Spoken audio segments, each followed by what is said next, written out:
요한계시록 12장에서는 이스라엘의 운명에 대해서 자세히 기록되어 있습니다.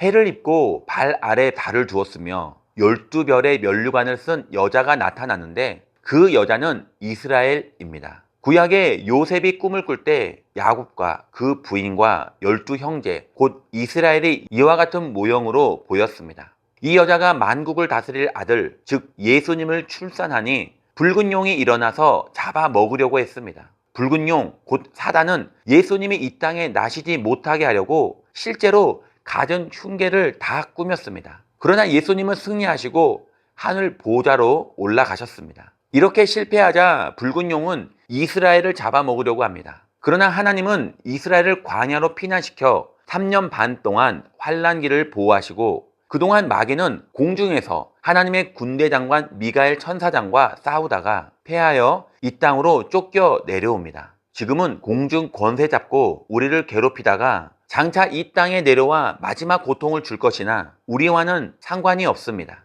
요한계시록 13장에 바다에서 나온 한 짐승은 적그리스도를 의미합니다. 이 적그리스도는 사단의 꼭두각시입니다. 면류관 쓰고 있는 10뿔은 10개의 나라를 뜻합니다. 그의 7머리는 역사적으로 하나님을 대적한 7나라를 가리킵니다. 이 적그리스도는 후 3년 반 동안 큰 권세를 가지고 참담한 말을 하며 세상을 짓밟을 것입니다. 이때 땅에서 2뿔을 가진 짐승이 나오는데 그는 거짓 선지자로서 하나님을 대적하고 적그리스도를 도와 예언하며 그에게 신성을 부여할 것입니다. 그들은 이 세상 모든 사람에게 666의 숫자로 인을 치고 그 인이 없는 사람은 누구든지 경제활동을 못하게 합니다. 14장에 보면 14만 4천 유대인들은 시온산에 서서 노래를 부르고 있습니다. 그리고 곧장 천사가 나타나 영원한 복음을 전합니다. 요한계시록 14장 7절에 하나님을 두려워하며 그에게 영광을 돌리라.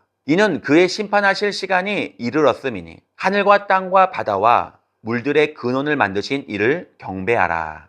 이것은 은혜의 복음이 아닌 경고의 복음입니다. 둘째 천사는 큰 성, 적그리스도의 도성 바벨론이 무너지겠다고 예언했습니다. 다시 세 번째 천사가 나타나 누구든지 짐승의 표나 인 받은 자는 유황불에 던지겠다고 예언합니다. 이렇게 되니 인을 안 맞으면 경제활동을 못하고 맞으면 유황불에 들어가니 진퇴유곡입니다. 우리는 이런 고난을 당하지 않고 하늘나라로 옮겨질 것입니다.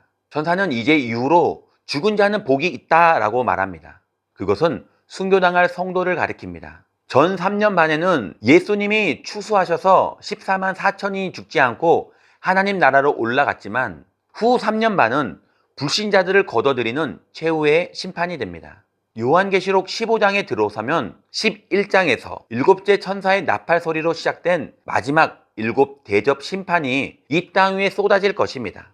이것은 자연에 대한 심판입니다. 첫째 대접을 부을 때 더러운 종기가 짐승의 표 받은 사람에게 나서 괴롭혔습니다. 둘째 대접을 부으니 바다가 피같이 되어 모든 생물이 죽었습니다. 셋째 대접을 부으니 강과 물의 근원이 피같이 되어 사람의 그 물을 마시지 못해 괴로움을 당했습니다. 넷째 대접을 부으니 갑자기 태양이 뜨거워져 수많은 사람과 생물이 다 죽었습니다. 다섯째 대접을 부으니 적그리스도의 보좌가 어두워지고 쇠하여져 갔습니다.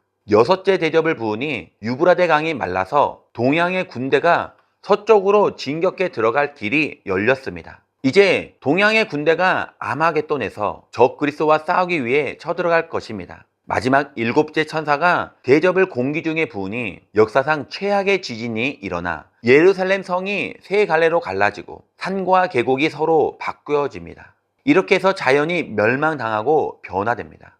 우리는 깨어 기도함으로 7년 환란이 다가오기 전에 공중에 들림받아 예수님과 함께 잔치를 하는 복된 성도님이 되시기를 예수님의 이름으로 축원드립니다.